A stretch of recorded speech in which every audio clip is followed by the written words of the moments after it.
আগের যুগের বিশ্বনবীকে পাগল বলেছেন, আর এই জমিনের যারা ইসলামের জন্য কথা বলে, কোরআনের জন্য কথা বলে, তাদেরকে রাজাকার বলে গালি দেয়। এই জমিনে এমন নাস্তিক আছে না নয়?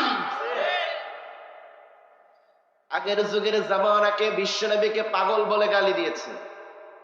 বিশ্বনবী কাবার চত্বরে বসে কোরআনুল কারীম তেলাওয়াত করে। হজের সময় মানুষগুলা যখন এই দিকে যখন আসে, আবু জাহেলের চেলা চামুন্ডা গুলা বলে, ওই দিকে তোমরা কেউ যাবা না, কাবার চত্বরের দিকে তোমরা কেউ যাবা না। তার কারণ হলো ওই কাবার চত্বরে বসে এমন একটা পাগল কোরআন তেলাওয়াত করে, যায় ওর কোরআন তেলাওয়াত শুনে তার কোরআন তেলাওয়াতে মুগ্ধ হয়ে পাগল হয়ে যায়। সুবহানাল্লাহ বলবেন না?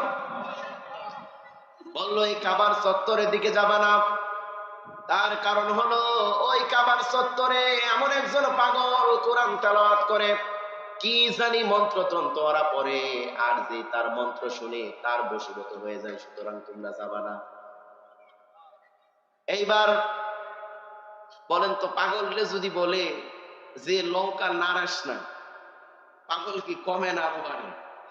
যখন যে জিনিসটা না করে তার প্রতি আগ্রহ বেশি না কম?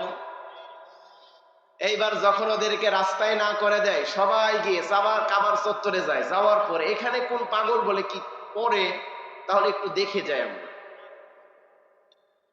এইবার তারা যারাই যায়, বিশ্বনবীর সুন্দর কণ্ঠে যখন কোরআন তেলাওয়াত গুলা যখন শুনি, মণি মুক্তার মতো ঝরে, মণি মুক্তার মতো কোরআন তেলাওয়াতের ছন্দমালা গুলা যখন ঝরে পড়ে, ওরা বলে এত সুন্দর চেহারার মানুষ আর এত সুন্দর কণ্ঠের অধিকারী, আর যা পড়ে এত সুন্দর ভাবে মন ছুঁয়ে যায়, এ মানুষ কখনো পাগল হতে পারে না।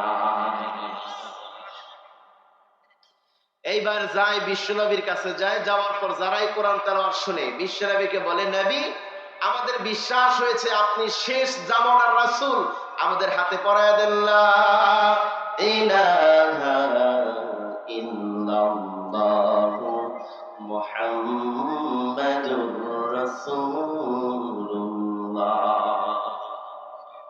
সবাই বলেন সাল্লাল্লাহু। এইভাবে বিশ্বনবীকে পাগল বলে গালি দিয়েছেন। আর এই জমিনের ভিতরে যে আলেমরা সত্য কথাগুলা বলে, এই জমিনের ভিতরে যে আলেমরা কোরআনের কথাগুলা বলে, যারা বিশ্বনবীকে পাগল বলে গালি দিয়েছেন, আর এই জমিনের ভিতরে আজকে আলেমদেরকে ধর্ষক বানিয়ে ধর্ষক বলে গালি দেয়। ওরা টাকাও চুরি করে না, পয়সাও চুরি করে না, কিসের মানিব্যাগ চুরি? এই জমিনের আমার সোনার টুকরো ছেলেরা রাইফেল নিয়ে রাস্তায় ঘোরে, এই জমিনের সোনার টুকরো ছেলেরা রাইফেল নিয়ে রাস্তায় ঘুরে, চা পাটি নিয়ে রাস্তায় ঘুরে, তাদের কোনো মামলাও নাই, হামলাও নাই। কিন্তু কার ওয়াজ? মুফতি আমির হামজা ভাইয়ের একদিনে ওয়াজ শুনে একজন কৃষক নাকি কাঁচি নিয়ে সংসদ ভবনের সামনে গিয়েছে, বলছে সংসদ ভবনে কেন এসেছি? কাঁচি দিয়ে সংসদ ভবন ভাঙবে। এই কথা পাগলে বিশ্বাস করে। শয়তানকে বললো, শয়তান লজ্জা পাবে, শয়তান চিন্তা করবে এই জমিনে আমি কি আর চক্রান্ত করি, তার চেয়ে বড় বড় শয়তান চেয়ারে বসে চক্রান্ত করে। নিজেরও লজ্জা পাবে, যেখানে বোম মারলে উড়ে না, আবার এই কথা বলবে হুজুরে বোম মারছেন। মানে এত সিকিউরিটি, এত ক্যামেরা, সেখানে আপনি যে কোনো ভাবে ধরা পড়বেন। আর সামান্য কাছে দিয়ে সংসদ ভবন ভাঙবে, আর এই সামান্য আপনার কাসির মামলায় একজন আলেমের 3 বছর জেল খাটতে হয়। একই দেশ মগের মুলুক। সিয়ার যার গিয়ার তার, ঠিক কিনা? এরকম সিয়ার আবু জাহেলের ছিল কি ছিল না? সিয়ার আছে। আবু জাহেলের বাড়ি হাজী সাহেবরা যারা যায় তারা পায়খানা করে আসে, কথা বলেন ঠিক কিনা? ফেরাউনের অস্তিত্ব আর ইতিহাস এই জমিনে মানুষ এই জন্য পড়ে। আমিও তাদেরকে বলতে চাই, ফেরাউনের মতো শৈল শাসক এই জমিনে টিকতে পারে নাই, শুটকির মতো বানায় নিশরে জাদুঘরে রেখেছে। আমি বলবো তাদের কাছে শিক্ষা নাও, শিক্ষা নিয়ে সমাজ পরিচালনা করো, দেশ পরিচালনা করো। এদেশের শৈল শাসক যারা ছিলেন ফেরাউনের মতো শুটকি বানিয়ে রেখেছে তোমাদের জন্য।